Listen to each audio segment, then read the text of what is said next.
Thank you for inviting me today. So yes, today it's my pleasure to give you a talk about Mycobacterium chimera. So for a slightly different from some of the talks that you've heard earlier on, I'm going to talk about the microbiology. I'm a microbiologist by background. I work in the infection control team at the University Hospitals Birmingham. So I'm coming from our point of view and dealing with this problem. And I suppose everyone across the world at the moment has been dealing with Mycobacterium chimera. So I've entitled my talk, Are You Bypassing Decontamination Issues? I thought it was quite an apt title, talking about decontaminating these heater cooler units that seem to be contaminated with Mycobacterium chimera. So introduction to UHB. I'm quite lucky. I work in a very large UK trust hospital back in Birmingham. It's got 1,400 beds, and it's got one of the largest co-located critical care units in the world with over 100 beds. It specialises in a variety of different medicines, and we are a centre of excellence for cardiac surgery as well as haematology and others. We're also the regional major trauma centre, and we're also the Royal College for Defence Medicine, where we have all the military personnel back. So today's talk, I'm going to give you a little bit of overview about Mycobacterium chimera. Then we'll talk about the problem and the outbreak, why we've had this, and then go through the heater cooler unit, what you guys are very familiar with. But I'm going to talk about how we get the contamination and how patients may have acquired Mycobacterium chimera. Some of the research that we've undertaken at University Hospitals Birmingham, looking at the decontamination of the devices, and some final thoughts. So as a microbiologist, I'm going to give you a little bit of microbiology, only a couple of slides. And I'm going to talk about mycobacteria. Now, we're all familiar with Mycobacterium tuberculosis, but when we're talking about Mycobacterium chimera, it exists in this group here, the atypical mycobacteria. And the atypical mycobacteria tend to be environmental mycobacteria that we often find in the environment, as the name says. And the one we're particularly interested in is Mycobacterium avium intracellulare complex, and it consists of two organisms, Mycobacterium avium and intracellulare. And Mycobacterium chimera exists in this group. And we often find it, like I said before, in water and in the environment. We never, when we look from an infection point of view, we only ever see it very rarely in patients who are immunocompromised, and it tends to be respiratory tract infections. The organism is very slow growing, making it very difficult to identify, and it's got a hydrophobic cell wall with lipids within it, making it very resistant to detergents and as well as antimicrobials. So the outbreak, where did it all originate from? So heater cooler units, and we're going to go through this. The only thing I'm going to point out to you is the temperature. It ranges from 2 degrees to 41 degrees C. Now, microorganisms, especially bacteria, love around 37 degrees C, human body temperature, and the environmentals love 30 degrees. So water circulating in this unit is a perfect temperature for organisms to grow. And hopefully, throughout the talk, you'll see why we get organisms growing within these heater cooler units. And the outbreak, well, the first outbreak, and talking about it, was from Hugo Sachs in Zurich. And basically, all they did, they did a look-back exercise of patients with endocarditis infections. And they identified several patients with Mycobacterium chimera. Now, I talked to you at the beginning of the talk saying Mycobacterium chimera is quite a rare pathogen, and we only often see it in immunocompromised patients and respiratory tract infections. So to see it in patients who've got endocarditis and being the causative agent for that was very unusual.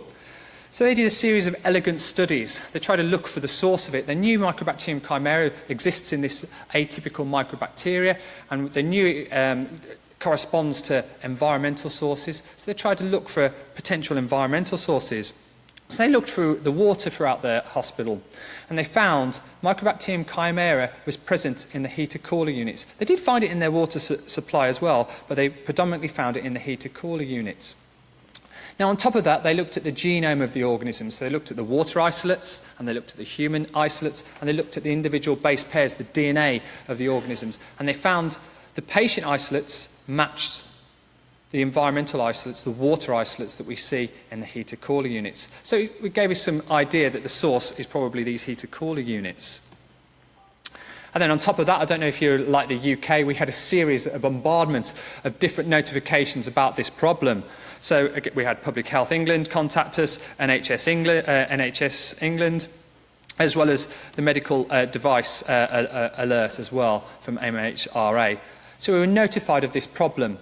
And that came to the perfusionists, and it also came to the infection control team that I'm in charge of. And we had to have a look and try and understand what the problem was and how we could tackle this. Now, clinically, our presentation, looking at the clinical presentation, it's very difficult to identify patients with Mycobacterium chimera. We often see a delayed diagnosis, so it can range from around 3 months and up, in some cases, to 5 years. The clinical presentation is very varied as well. We tend to see a whole range of symptoms, from weight loss to fever, and common linkages to like sarcoidosis as well. So it's very difficult to identify. But we did see it in specific patient groups, and we saw it in patients with prosthetic valve endocarditis, as well as disseminated infections or infections with vascular grafts. Like I said, the symptoms are non-specific really, and we saw a poor response to therapy. Now, as I said before, mycobacteria, especially the atypicals, are quite resistant to antibiotics and detergents. So if we get one of these and we don't identify it, we can understand why we get poor response. And again, the mortality was in the UK was up at 60%. Now, we only had a few cases. We didn't have huge amounts of cases. We only had like 26, 30 odd cases. And our patients are very frail, very elderly, and have got a lot of other comorbidities. But anyway, the mortality rate was quite high. Like I said, we've only had 30 cases, but we did see it across 9 different trusts throughout the UK. And this is just an overview of the amount of infections that we saw. And as you can see, this is like an estimated, like a guesstimate from Public Health England of the amount of infections that we can see. And it spiked up in 2013 with a slight decrease in 2014. And again, it's decreasing, what's probably quite good, really. But again, you have to think about our diagnosis. From a laboratory point of view, we find it difficult to identify. And if we don't request the right tests when we think somebody's got Mycobacterium chimera, we won't pick it up. But in England, we've had a look-back exercise and guidance for clinicians of what to do, to how to pick this up, really. And like I said, when we looked at when the UK looked at the devices, we investigated 5 trusts and 24 of the machines, specifically the LevaNova Sorin machines, and we found they had a whole multitude of organisms in there, up to 80% of mycobacteria and up to 54% of Mycobacterium chimera. But on top of that, we found other organisms such as Pseudomonas, Stenotrophomonas, Legionella, organisms that love the water. Meera Chand did a lovely article at the back end of last year looking at whole genome sequencing. So again, she looked at all the patient isolates and all the environmental water isolates that she had available in the UK. And again, they looked at the DNA in a lot of detail. And interesting to note, they all clustered together, and it suggested there was a possible point source contamination of the devices. So basically, all the environmental ones and all the UK ones were very, very closely related, and that's very unusual. It suggests that there may be contamination at a single point source. Now, others throughout the world have also commented on this. An interesting article from here, they showed that Mycobacterium chimera in Denmark, UK and US, the isolates were very, very similar. And also in Germany as well, they found similar isolates, and they related it back to the manufacturer's site as well. So again, the Mycobacterium chimera that we saw were very related, very much alike. So that's all I wanted to say on the microbiology and the outbreak of it. Now I'm going to go into the problem into a bit more detail, really. So we're going to start off, okay, we've got Mycobacterium chimera in our heater cooler units. What does that mean? How does it get to the patient? You're probably all familiar, but anyway, there's lots of pictures now, so hopefully this will entertain you. But anyway, the old machines, when we looked at them, the ones pre-2012, often had gaps in the units at the back. and the newer ones too as well. So it's not a particularly great design. You're probably familiar with the heater cooler units. The valves at the back have got slight little valves, as you can see here, and when you open and close them you can get slight gaps, what can create a problem and create a route for aerosols. So when we look at the aerosol release, this is work done by Public Health England. The action of the pumps and mixers within the tanks generate the aerosols. Now there's no detectable active airflow through the water tanks, but as the water level rises and lowers, we get passive flow, and that's how we think we get the air and aerosols coming out of the unit as well. And you're probably familiar, there's a cooling fan on the back of the unit, and that sucks air out of the heater cooler unit. So we've got a route for aerosolization, as you can see here. And this is just a picture of our unit, a top schematic of it, and you can see the valves here, and then in the plates here you can get some gaps in that. Ours is our heater cooler units are relatively new, and they probably didn't look like they aerosolized. I think really when we look at the studies and look at the heater cooler units themselves, I think it was the older ones that we seem to tend to see the problem with the aerosolization. And that's just an overview of our one, and you can get potential gaps here. So hopefully this video will work. But anyway, just wanted to show you that gap there, and hopefully you'll be able to see aerosols coming out of here. Can you see the aerosols? Very briefly. So again, you can see this is when the unit's on. You can see how the heater cooler units, they can generate aerosols. And here's just the fan at the back, just to give you an overview. So we've just got a smoke detection, and you can see how the fan at the back draws out the smoke. So again, you can see if we've got aerosols in our units, and we know the water within the heater cooler units is contaminated, and I'll show you that later, and with the fan at the back, you can see how aerosols can jump out and we can get sucking out the back of the unit.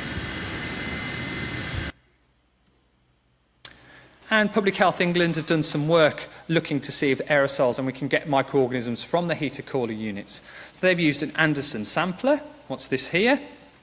And they've looked to see if they can get any microorganisms from the heater cooler unit. And as you can see from the plates, we've got a whole multitude of organisms from an old heater cooler unit. So again, we know that the machines aerosolise, we know that organisms come out of the back of the unit, and we can grow organisms from that. So we've got a potential route where we might get Mycobacterium chimera, especially in open cardiac surgery, getting into the wound and onto the heart. And this is just showing you the aerosol release detection. Again, some more work done by Public Health England. But what's interesting to know, when these valves at the back are open, we tend to see a load of microorganisms. We can culture microorganisms from that. When the valves are closed, again, we get no aerosol particles. And on top of that, when Public Health England plugged the gaps, they got no aerosols out of the unit. So we really need to think about having a heater cooler unit that doesn't generate the aerosols and is watertight. And again, it's thought through these like plates that we get the aerosols right next to the fan, as I showed you at the back. And just to give you an overview, you're probably familiar with guidance of where to place it in the theatre. Or depending on how we place the fan, we can get aerosols onto the operating theatre. So at the top, we have smoke machine with the fan towards the back, and here's the surgical field. And at the bottom, we've got the heater cooler unit turned the opposite way round. Now, hopefully, you'll see smoke going into the field of surgery. So how we place the heater cooler unit in operating theatre will affect where we get the aerosols. So if you can see how we've placed the heater cooler unit at the bottom, with the fan facing the surgical field, you can see, this is in a laminar flow, how we're getting smoke onto the surgical field. So again, hopefully I've showed you how we can get aerosolization. We've cultured microorganisms from that, and how we place the heater cooler unit in the theatre. So again, it's no wonder that we've seen infections. And then on top of that, when we look within the unit, can we see we've cultured microorganisms from the water, but here you can see, here's some tubing within the heater cooler unit, and here's some of the elements, and this is visible biofilm. So 99% of microorganisms will exist in nature as biofilm. Plaque on your teeth's biofilm. So organisms love to live in a biofilm. It's like a city of microorganisms, like like a city like Vienna, where we all work and collaborate together, and microorganisms are just the same. And here you can see biofilm, and it makes it very tricky to rid our machines of biofilm. So really, hopefully I've given you an overview of how we can get a route for infection to our patients. So that leads us on to some of the work that we've undertaken. And all this is work is out in the public literature, so you can look up the papers yourselves. But anyway, when we were faced with the problem, we tried to decontaminate the units as best as we could. So when we looked at our heater cooler units, and like I said, they were quite new ones, we found microorganisms within our heater cooler unit. And we found a whole multitude of organisms similar to what Public Health England found. We found environmental gram-negatives associated with water and soil. We found Pseudomonas, what's a water-loving bug. We found fungi. And we also find Mycobacterium chimera. So to try and reduce the microbial load within the units, we did various decontamination regimes. I'm not going to bore you with what we did, but again, some of you will probably undertake the decontamination regimes, and they're very, very labour-intensive. So first of all, we tried to adapt the manufacturer's guidance and use a chlorine-releasing agent. And we tried to do it a bit more regularly than what we're used to. But again, we could never really get the counts. We got them lower, but again, we still found Mycobacterium chimera. Now, it's only when we went over to using peracetic acid did we ever really rid the unit of Mycobacterium chimera. But I wouldn't really say we'd ever rid the unit. We just got counts lower that we couldn't detect it.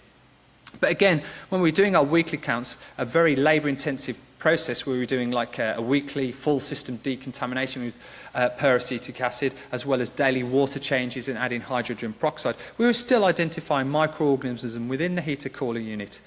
It was only until we replaced the tubing, as you saw in the earlier pictures, that we managed to get rid of most of the microorganisms within this machine with an enhanced decontamination protocol. And this is an overview of our heater cooler unit as well. And again, as you can see, it's not a great design. And this is like an overflow pipe.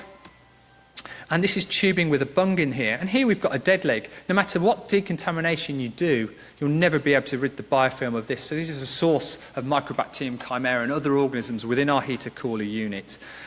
Now the manufacturers have now solved this problem, but again at the time, no wonders we saw Mycobacterium chimera. And this is just an overview of the tubing on top. And again, it shows it was heavily biofouled with organisms. Our unit itself was quite clean. If you look inside it, our elements, not like the older ones, they've got no biofilm. Of note, though, we did find some copper in the bottom of our tank, and this is probably a reaction of the peracetic acid and the copper, and you'll probably see later the enhanced decontamination we did on the units resulted in breaking all the ones that we have. And this is just an overview of the tubing. So when the manufacturers came in, they removed all the tubing, and we gave it to our university colleagues to see if organisms were in there. So you can stain up tubing with a dye called crystal violet, and and if you've got a biofilm present, it takes up the colours, takes up the stain, takes up the crystal violet dye. And the more purple you get, the more biofilm you have. And you can see our tubing had lots of biofilm on there. And then when we look, we've done some further work. So we've managed to look over a year looking at the decontamination regimes that we've had at University Hospitals Birmingham and looking at the effect the different decontamination regimes have on our heater cooler units.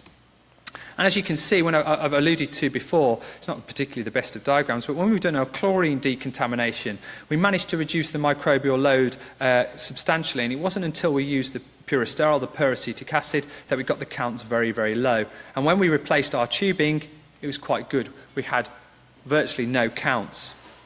However, the decontamination regime that we undertook was again very, very labour intensive. It was weekly full system disinfections, as well as like daily water changes and daily hydrogen peroxide, and that's a lot for a perfusionist team. You know, it's around 5 hours for one unit of decontamination, and when you've got 4 up to 8 of these heater cooler units, it becomes very, very labour intensive. So we reverted back to the manufacturer's guidance, and again we saw increases in TVCs. And unfortunately, our machines started to leak, and we'd broken them with the decontamination that we'd undertaken. Fortunately, we managed to get like 4 new machines in, and new guidance came out in the UK saying you weren't allowed to use these heater cooler units if they've had Mycobacterium chimera. So fortunately, at the time when we broke them, this guidance came out and we had 4 new ones, so we could use the new ones. But again, the decontamination regime was very labour intensive, very difficult. So why is Mycobacterium chimera so tolerant to disinfection? Why is it such a problematic organism? We have lots of microorganisms in the water. You'll never ever rid microorganisms from the water. But Mycobacterium are quite cunning, and they're one of the most disinfectant-resistant opportunistic pathogens that we have. And again, like I said to you at the beginning of the talk, it's characterised by their hydrophobic cell walls. Researchers looked into Mycobacteria, and it's probably the lipid content within these organisms that makes them so resistant. So again, they're very difficult to rid once you've got them in your units. And when we look at it, we can take some of our most tolerant agents to disinfectants such as prions and spores, and Mycobacteria are right up there. So no wonder it's difficult, to rid the heater cooler units of Mycobacterium chimera. What others have done, they've done weird and wonderful things. We haven't done this in the UK, but again, people have built exhaust systems for the heater cooler unit to go in, where they can evacuate the aerosols, and as well as putting the heater cooler units outside the theatre. So really, that was just my overview of heater cooler units, really, and some of the work that we've undertaken. And really, I think my final thoughts are really the decontamination for us was crucial, and especially changing of the tubing. And we're very fortunate to work with the manufacturers, and we could work with them and identify some of the problems. And I think really water sampling is key. So we undertake weekly water sampling of our heater cooler units, and I think that's key. I wouldn't specifically look for Mycobacteria chimera because it's a very difficult organism to grow, and the results take a while to get back, whether you're looking for Mycobacterium chimera or not. I tend to look at the total viable counts. So if we've got high total viable counts, you're more or less likely to have other organisms within that. So we tend to look anything less than 500 colony forming units per se. We're not so worried about what's within our heater cooler unit. We know that the newer heater cooler units don't aerosolise as much. The enhanced decontamination, what you've got to think about, that results in degradation, and it's time consuming. As you've seen from our units, they've virtually been destroyed with the amount of decontamination that we've undertaken, and again, it's very time consuming. And it's costly as well, so monitoring the water counts and doing the disinfection is very, very costly. You look at the water sampling, it's probably higher than this, but it can be up to 30,000 a year for like 8 heater cooler units looking at water sampling. And then you need to bear in mind the infection risk as well. So in the UK, we stratified the risk of saying it's 1 in 10,000. You're more likely to get a surgical site infection, what's about 400 per 10,000, or endocarditis as well. So the chances of getting Mycobacterium chimera infection from these units is very, very low. I know the CDC increased the rate of infections higher, but again, from the UK perspective, we stratified it very low. We've only ever seen it in patients with, needing valve endocarditis. And the crux of the problem, I suppose, now is thinking about units that do not aerosolise. And I know LivaNova have brought out a new recommendation for their units as well, and they can do a retrograde retrofit that has a vacuum to prevent the aerosolisation. That's probably the way forward, having units that do not aerosolise. I think you still need to do the decontamination, and I think you still need to monitor the water counts. I'll just put this in at the end. Is at the tip of the iceberg. Hopefully we're on top of it, but only time will tell, really. In the UK, we're doing a patient look-back exercise where for the past 4 or 5 years, any patient who has had valve replacement surgery, we've had to notify them and have a look-back exercise to seeing if they've had Mycobacterium chimera or not. And I just want to acknowledge the infection control team and the perfusion team at the University Hospitals Birmingham. And thank you for listening. Thank you for allowing a microbiologist to come and talk about water microbiology to you, and hopefully it's quite interesting. Thank you.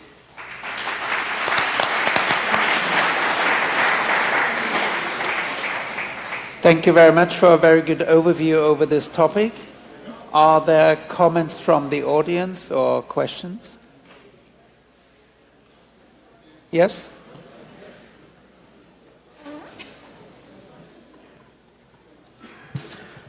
Good afternoon. My name's John Campbell from Nottingham. Yeah. Thank you for your presentation. We've been in a similar position as well, and we bought 3 brand new heater cooler units last August, and we've just had the retrofit completed. Yeah.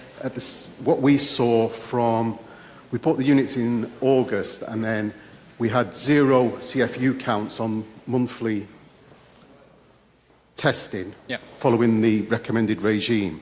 And then 3 months, 4 months down the line, we started to see our CFU count increase. And no matter what we did, we couldn't get control of it. It was around 500, but we were concerned. So as it wasn't coming down, we decided that we would increase the disinfection rates weekly and hydrogen peroxide every day.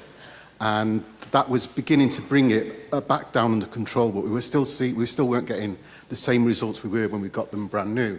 Then we had the retrofit fitted in August this year, and at the same time we insisted that they change the internal tubing. And from that, prior to that, we did have the tanks checked, and they were clean. We had some metallic break-off particles from the nickel, which is a common problem, but it wasn't there was no evidence of any contamination in the tanks.